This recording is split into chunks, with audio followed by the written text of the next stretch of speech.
Namo Buddhaya, Namo Tamaya, Namo Sankhaya. Earlier today, I had a unofficial, off-the-record interview with a student overseas in Southeast Asia. And the student wanted to ask about Buddhism and LGBTQIA+. Obviously, the country that the student is from still somewhat has, I would say, oppression and suppression, issues with culture, accepting LGBTQIA+, and the intersection of Buddhism and LGBTQIA+. And that also includes transgender in the gay, straight, lesbian, bisexual alliance arena.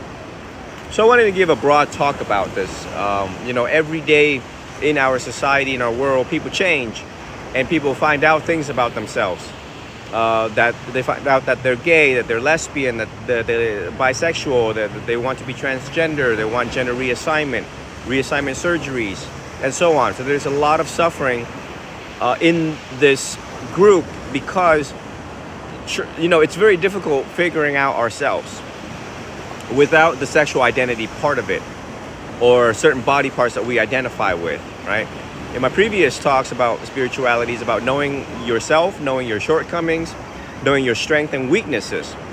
To this very day, with the existence of the advancement of science and psychology, we still don't know a lot of things about our bodies and a lot of things about our mind. We're all just trying to figure it out. We're all just trying to get by with what we have and how we got here and with the people that we're with, the resources available to us. When it comes to LGBTQIA+, is that the Buddha never discriminated anybody because of their race, color, religion, class, and caste, okay? Whether they're rich, poor, black, white, purple, blue, Puerto Rican, Chinese, Korean, African, you name it, right? From across the board. His teachings was available to anyone, and he encountered everybody in the most compassionate, understanding, and effective way for them to understand the teachings, the 84,000 teachings, the Four Noble Truths, and the Noble Eightfold Path. If you live in a country or in a region, in a place where they don't necessarily accept you because of the LGBTQIA+ status or what you identify with, it's best to practice Buddhism to first and foremost develop kindness, compassion, and understanding for them and for us, to accept us for who we are, and to understand the causes of why we have these tendencies or sexual urges or sexual identity formation and attachment to it. And hopefully you master Buddhism to the point where you can teach it and use that as a guideline, as a universal guideline to talk to other people, because obviously when we're trying to change a system, it starts with these types of encounters with individuals, with groups, with communities and establishments. And so we want to be able to be confident and tell them that, look, this great man who was born here, achieved enlightenment here, and subsequently passed away here, named Siddhartha Gautama, first name Siddhartha, last name Gautama, he became the Buddha.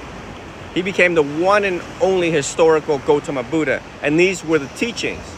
He never discriminated people, so I don't understand why you guys are discriminating us, the LGBTQIA+, right? And then it serves as a guideline. It serves as somewhat of like a law book, like when lawyers object and they have rules. There's rules for evidence. There's rules for objection. There's rules for all these things. I came from a law and medicine background. But it's like, well, you want to win this argument. How are you going? What basis do you have upon this argument? So we use philosophy and the teachings of the Buddha, who went forth and first 2,567 years ago as basis for such argument of the subject of acceptance, and then you also use the First Noble Truth in your argument, which is life is already hard as it is. All of us are subject to suffering, birth, old age, disease, decay, and subsequent death. Did you think I wanted to be born gay? Did you think I wanted to be born lesbian? Did you think that I wanted to be born with certain body parts that I'm not comfortable with and identify with? So we use these types of questionings to help the other person on the other side of the table think about the word suffering and the first noble truth, right?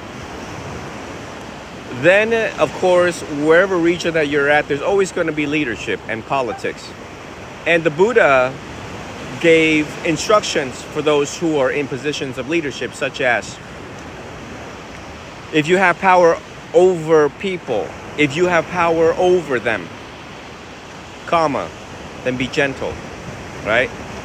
And so you use it as a basis for argument, speech and debate, that, you know, you all have a lot of power, a lot of jurisdiction and power over the people in making laws, enacting laws, and, you know, oppressing and suppressing and all of the things that you can do to all of us, LGBTQIA+.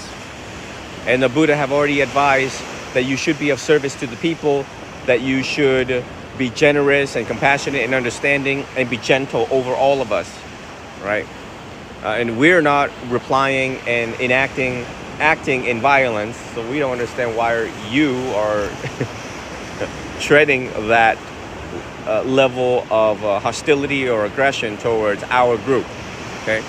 Again, it's about helping people think about where we're coming from. So, based upon the region where you're at, obviously don't go and become this very aggressive activist. You must know where you're at and whether it is the conversation is even feasible or a possibility or an opportunity to do so. I mean, we've had a lot of activists, social activists that was jailed in prison. So if it's not safe, do not act. And Buddhism teaches us to look inwards and realize the suffering that we were subject to, why we were born here and now in this region with these people under this leadership, right? And it propels us, pushes us towards the path of enlightenment, towards arahantship, the fourth stage of enlightenment, to never be reborn again in this lifetime as a human. Venerable Han Tue from Vietnam said this, and he says, well, when you're meditating, and if the guy next to you kind of smells bad because it's hot and he's sweaty and everybody else is sweaty, and if you had to meditate next to a stinky guy, guy or gal, whatever, that's suffering, isn't it? Because it prompts all sorts of thoughts in your mind. Then he said, well, think about the links of dependent origination and rebirth. You had to sit here and smell this person, this not so pleasant smelling person, because you were reborn as a human. You were reborn as a human because in your last life you did something that was unwholesome, unskillful. Therefore you took rebirth. So when we apply that to the LGBTQIA+ arena, we realize that, you know, we did something in our last life, okay, that constitutes rebirth, one of 6 rebirths, which is the human realm being one of them. And as a result, now we're here, and we're here stuck paying bills and trying to figure ourselves out and who we are. Why are we angry? Why are we so self-centered? Why are we aggressive? Why are we have attachment? Why do we have depression, anxiety? Okay, and then also now we live in this region where they don't accept us and our group for who we are, and we just want to practice peacefully. We want to just meditate. We just want to chill. We just want to celebrate our LGBTQIA+ flag. So again, reflect on that, because, you know, out of 84,000 teachings, you will find your answer in there, and you will find peace in there. And I know right now everyone is trying to just get by and figure ourselves out in our bodies and our tendencies and inclinations to our sexuality, our relationships with people. But I promise I will always be here to help all of you through this process in this very short lifetime that we have together. So it's coming up to 10 minutes on the TikTok, and I just wanted to wish all of you well. May you all be well, be happy, be free. May you be healed and be a significant source of healing for other people. I hope that you adopt Theravada Buddhism as the source of healing for you and the answer to all of your questions, burning questions that you have in the days of yesterdays. May you all be well, be happy, be free, and always be healthy. Sadhu, sadhu, sadhu. Okay.